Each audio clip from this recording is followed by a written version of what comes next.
तो हम यहाँ तक पहुँच चुके थे दैट कि लीनियर का मतलब क्या होता है, हाईएस्ट पावर वेरिएबल की 1 होना। 2x है तो 2x के अंदर आपकी ये देखिए 2x है तो इस वेरिएबल की पावर क्या सिर्फ 1 ही है। यही अगर 2x 2 हो जाता, x की पावर 2, करेक्ट, x की पावर 2 हो जाता तो क्या ये हमारा लीनियर इक्वेशन होता? नहीं होता, ये लीनियर इक्वेशन ही नहीं होता, क्योंकि लीनियर का मतलब होता है वेरिएबल की पावर सिर्फ एक ही होनी चाहिए। अगर हम x की पावर 1 लिखते हैं और ये बराबर होता है x की, क्योंकि अंडरस्टूड है कि इसकी पावर 1 है, अगर नहीं भी लिखेंगे x की पावर 1 का मतलब होता है उसको सिंपली हम x ही लिखते हैं। तो यहाँ पे देखिए अगर 2x की पावर स्क्वायर है तो क्या ये लीनियर होगा? नहीं, क्यों? क्योंकि वेरिएबल की पावर 2 है तो वेरिएबल की पावर 1 ही होनी चाहिए। अगर देखिए 2y स्क्वायर और 2y, इन दोनों में से लीनियर कौन है? ये लीनियर है। क्यों? क्योंकि वेरिएबल की पावर क्या है यहाँ पे? सिर्फ एक ही है। और ये क्यों नहीं है लीनियर इक्वेशन? क्यों? क्योंकि इसकी पावर है 2। और देखिए ये हमको समझ में आ गया कि linear equations in one variable क्या होती है। तो हमको समझ में आ गया कि 2x है, ये भी एक क्या है आपका लीनियर इक्वेशन है, और 1 वेरिएबल भी है।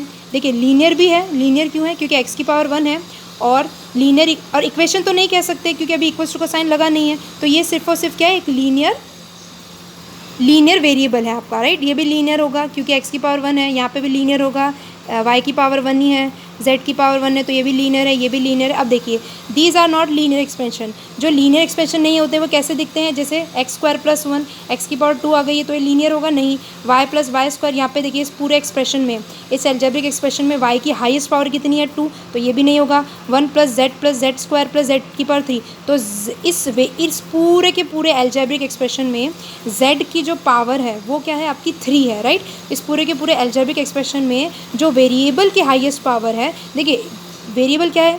z ही हमारा वेरिएबल है। यहाँ पे वेरिएबल की हाईएस्ट पावर कितनी है? 3, तो 1 ही होनी चाहिए, पूरे एक्सप्रेशन में 1 ही होनी चाहिए। क्लियर है? So we deal with equation with linear equations in 1 variable only, right. So हम जो डील करने वाले हैं उसके अंदर जो भी वेरिएबल होंगे हमारे इस तरीके से, उनकी पावर सिर्फ 1 ही होगी, और वो सिर्फ एक ही वेरिएबल होंगे। यानी कि अगर पूरे एक्सप्रेशन में x है तो x ही रहेगा, y है तो y ही रहेगा, z है तो z ही रहेगा। अब आते हैं हम algebraic expression is an equality involving variables. देखिए जैसे 2x माइनस 3 आपको दे रखा है इक्वल्स टू 7, राइट। तो सबसे पहले ये वाली साइड और ये वाली साइड, इक्वल्स टू के इधर वाली साइड क्या होती है? आपकी राइट हैंड साइड। यहाँ वाली इक्वल्स टू के इधर होती है लेफ्ट हैंड साइड। x हमारा क्या है? वेरिएबल है, क्योंकि इक्वल्स टू का साइन लगा है तो ये पूरा का पूरा एक्सप्रेशन हमारा क्या हो जाएगा? एक इक्वेशन, राइट। और ये लीनियर भी है। क्यों लीनियर है? क्योंकि x की पावर सिर्फ 1 है। तो हमको समझ में आ गया ये हमारी पूरी की पूरी एक लीनियर इक्वेशन इन 1 वेरिएबल होगी। लीनियर इक्वेशन क्यों है? लीनियर क्यों है? क्योंकि वेरिएबल की पावर 1 है। इक्वेशन क्यों है? क्योंकि यहाँ पे हमारा इक्वल्स टू का साइन है, और लेफ्ट हैंड साइड में भी कुछ है, राइट हैंड साइड में भी कुछ है। पूरे इस इक्वेशन में वेरिएबल हमारा एक ही रहेगा। ध्यान रखिएगा, वेरिएबल हमारा एक ही रहेगा।